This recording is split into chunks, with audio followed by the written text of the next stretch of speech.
Občurané fasády, lampy, auta i dětská hřiště. Tento pohled přiměl brněnskou společnost vymyslet originální řešení problému psí pisoáry.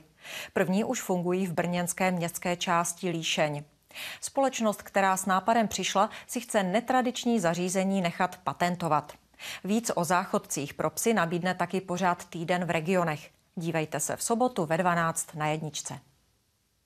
Princip psího pisoáru je jednoduchý. Označkuje ho první pes, čůrají i ostatní. Pachová stopa se drží v záchytné nádržce a nezmizí ani po dešti. František Tomeček si zažádal i o evropský patent. Napřed jsem si řekl, že to bude vtipný nápad, až do doby vlastně, kdy mě ještě přesvědčil kamarád, ať si to zkusím najít jako v užitných vzorech nebo v patentech.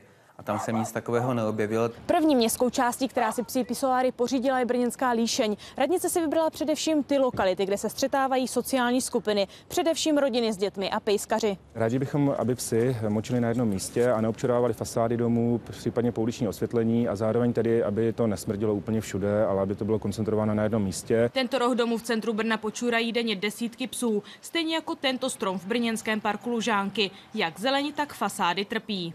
Moč je agresivní, svým složením je agresivní poměrně výrazně. Třeba trvá 5 let, než se ta fasáda rozloží.